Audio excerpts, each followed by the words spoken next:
Hop, j'ai raté une fois.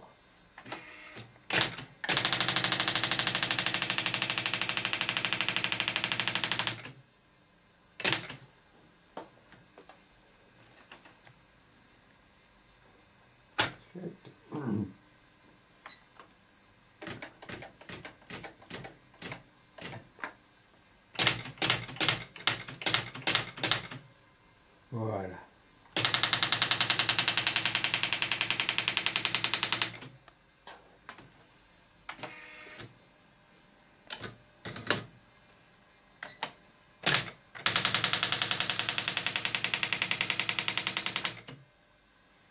Ce n'est pas du tout de machine électronique, hein. Alors.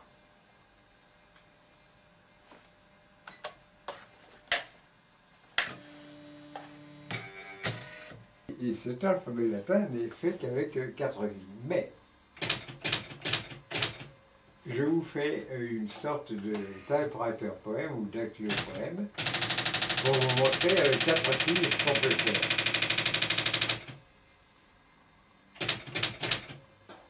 Vous allez voir la transformation.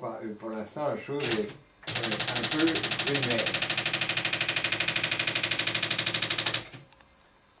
Un peu simple, si vous voulez.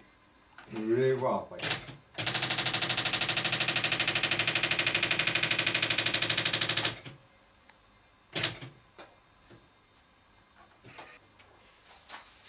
Vous avez ici la vue comme ça. Et vous avez le papier fragile ici, de l'autre côté. En changeant le côté du papier. Hein.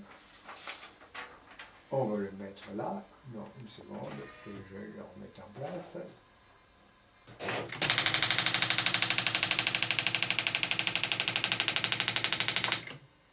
Bon, alors maintenant, regardez. Vous vous rendez compte, tout ce côté vertical et autres qu'il y a dedans. Oh. Maintenant, on va le faire de l'autre côté. Vous voyez comme le papier souffre, hein, là.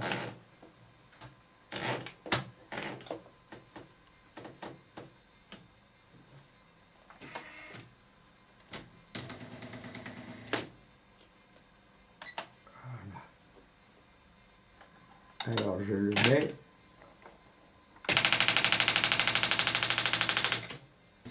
Comment je l'ai fait au départ et comment j'ai trouvé ce monde infini des écritures, alors que on ignore qui a pu créer les alphabets. On ne sait pas l'origine.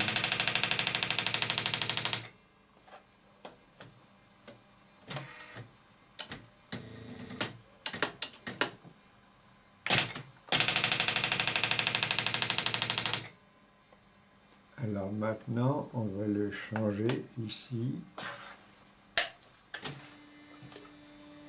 Ça, c'est pour le mettre en place. Hein. Ah.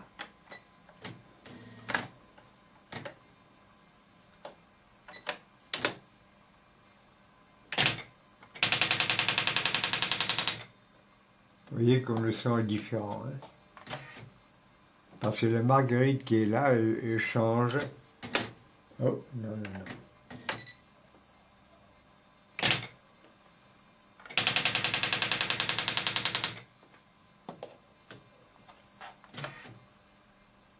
Ah, ah non, c'est juste. Ayant toujours refusé le côté commercial de faire des tableaux pour gagner de l'argent. Ça, pour moi, c'est la recherche qui m'intéresse.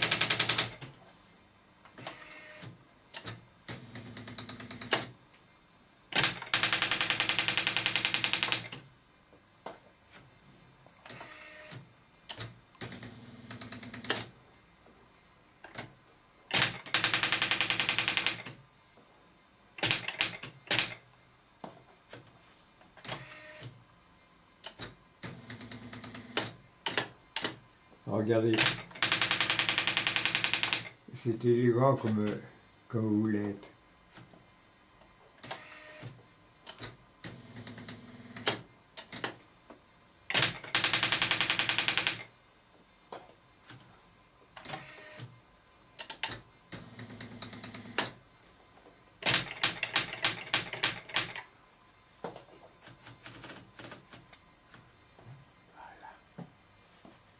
Oui, ce n'est pas tout.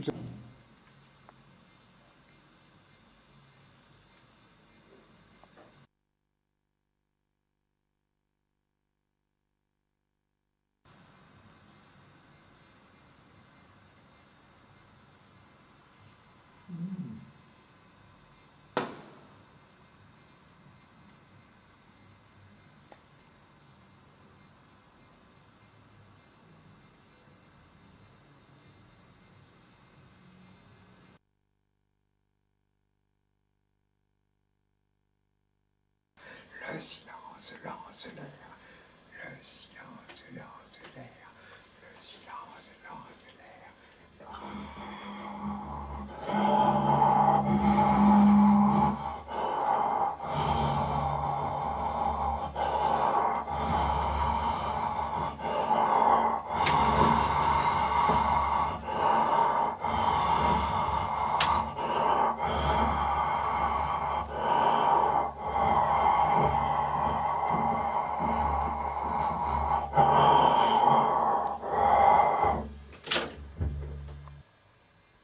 Tu as remarqué que je prends le microphone près de la bouche, que c'est très très bas, c'est presque chuchoté. Ce n'est pas du tout la diction, pas du tout la déclamation, mais que c'est l'utilisation des bronches, du souffle, de l'aspiration et l'expiration. Et dans le silence lance l'air, tu as 4 valeurs sonores. Tu as la fricative avec le S, tu as l'autre fricative avec le C, tu as les nasales avec en, dans le silence par exemple, et lance aussi, et tu as une liquide avec le L, et toutes ces choses-là doivent être une formation musicale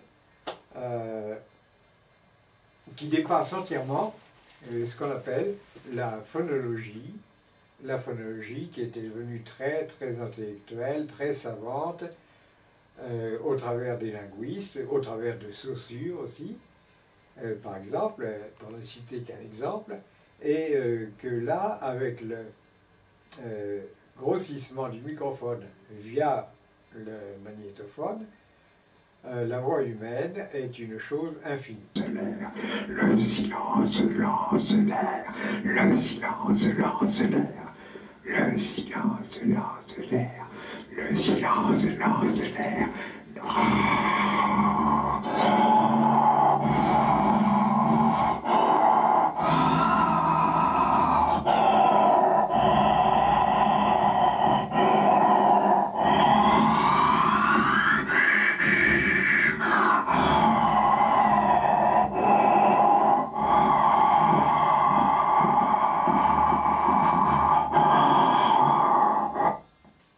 Mais la conséquence de tout cela, qui à mon avis est beaucoup plus intéressante, c'est qu'on a retrouvé les puissances de la poésie qui veut dire faire quelque chose, on ne sait pas quoi, qui a été détourné par les histoires de la prosodie. On peut dire aujourd'hui avec ces puissances que les phonologies admises du début du siècle sont aujourd'hui dépassées. On peut dire aussi que le verbe, comme l'univers, est en expansion continuelle, et ce qui nous donne un sourire fabuleux, à savoir que par exemple à l'époque de Blaise Pascal, on pensait que l'univers avait 6000 ans, alors que maintenant nous sommes avec les milliards de siècles, qu'à l'époque, aussi à l'époque de Pascal, on promenait les gens avec des brouettes, et maintenant sans les fusées. Et donc le verbe ne fait que s'étendre, s'étendre, s'étendre, avec les voix normale, à savoir une petite partie pour l'écriture, une petite partie pour le son, une petite partie pour la vision, une petite partie filmique, etc., etc. Et, bref, nous sommes dans une sorte, j'allais dire, de vertige concret, parce que c'est vertigineux et en même temps concret. Et nous sommes dans une soulerie qui, tu le sais, m'oblige à inventer, à créer, à découvrir surtout, et sans vanité, de nouveaux sons, de nouvelles écritures, de nouvelles visions. Et là, c'est une chose qui ne fait que commencer, car nous sommes dans un siècle numéro 1.